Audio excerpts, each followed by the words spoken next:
Personal law board ने दूसरा काम अपने जिम्मे ये भी लिया उस पहले काम के साथ कि जब भी कभी किसी स्टेट की असेंबली में या देश की पार्लियामेंट में कोई ऐसा कानून बनने लगा जिसकी जद पड़ती थी और जिससे मुस्लिम पर्सनल लॉ डैमेज होता था, कमज़ोर पड़ता था, पूरी ताकत के साथ उस कानून को बनने से रोका गया।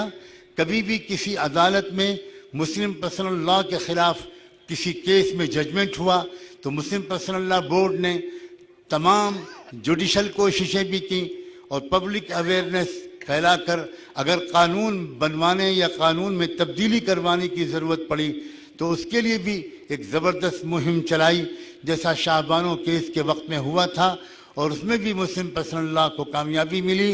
लेकिन मुस्लिम पर्सनल लॉ बोर्ड सिर्फ सरकार के ख़िलाफ़ नहीं बोलता, अगर वो सरकार के ख़िलाफ़ 10 बार बोलता है तो मुसलमान समाज को भी ये याद दिलाना अपना पहला कर्तव्य समझता है कि तुम भी तो अपनी गलतियों को दूर करो।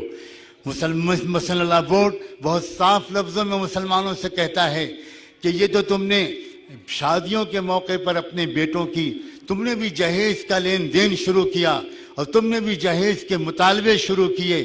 सरकार कौन सी सरकार का कौन सा कानून है जो तुमको इस पर मजबूर करता है?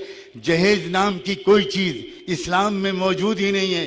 और आपको हैरत होगी कि अरबी ज़बान जो दुनिया की शायद सबसे रिच लैंग्वेज है, और मैंने शायद भी यहाँ पर जो लगाया वो गलत लगाया, मैं लिंग्विस्टिक्स का एक स्टूडेंट रहा हूँ, मैं दावे के साथ कह सकता हूँ कि सबसे ज़्यादा मालदार ज़बान अरबी ज़बान है।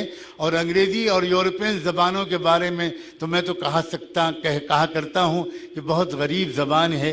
अरबी पर ज़कात फ़र्ज़ है, कोई इन ज़बानों को थोड़ी ज़कात निकाल के दे दिया करे। ये बहुत गरीब ज़ुबानें हैं बेचारी। इस वक्त मौका नहीं है कि मैं इसकी तफसील बयान करूं, लेकिन इतनी मालदारी के बावजूद अरबी भाषा में जहेज़ नाम का कोई शब्द ही नहीं है। अरबों को अगर समझाना पड़ता है, कोई अरब का आदमी भारत के किसी मुसलमान या किसी नॉन मुस्लिम की शादी में आकर फंस जाए और वो देखे कि ट्रक भर भर के लड़की के घर से सामान जा रहा है तो वो बहुत हैरत में पड़ जाता है कि ये है क्या चीज़, और उनसे कहते हैं कि ये जहेज़ है तो 1-2 पेज का मजमून बोलना पड़ता है, तब भी उनकी समझ में नहीं आता कि यह है क्या भला। ऐ भारत के मुसलमानों, तुम बताओ कि तुमने ये जो जहेज़ के लेन देन शुरू किया है, कुरान में नहीं है, मोहम्मद ने नहीं किया, सल्लल्लाहु अलैहि वसल्लम, अहले बैत ने नहीं किया, सहाबा ने नहीं किया, तुमने कहाँ से शुरू किया? तुम जिन ब्राह्मणों को आज कोस रहे हो, तुमको पता नहीं है कि तुमने उन ब्राह्मणों के कितने रीत रिवाज जाने अनजाने में कबूल कर लिए हैं। मुस्लिम पर्सनल लॉ बोर्ड का ये संदेश आज यहाँ से ये पैगाम भी लेकर जाओ कि इन तमाम समाजी बुराइयों को दूर करना है।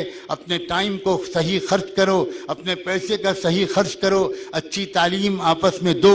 मुस्लिम पर्सनल लॉ बोर्ड ने ये काम अपने जिम्मे लिया और सबसे ज़्यादा बल उसने इसी काम पर दिया है। इसीलिए बहुत ज़्यादा उसके कोई बहुत बड़े बड़े ऐसे अवामी जलसे नहीं हुआ करते और बहुत से लोग जानते भी नहीं कि मुस्लिम पर्सनल लॉ बोर्ड है क्या। मुस्लिम पर्सनल लॉ बोर्ड मुसलमानों को रिफॉर्म करना चाहता है, मुसलमानों से साफ साफ कहता है कि तुम पूरे इस्लाम पर अमल करो और असली मुसलमान बनो।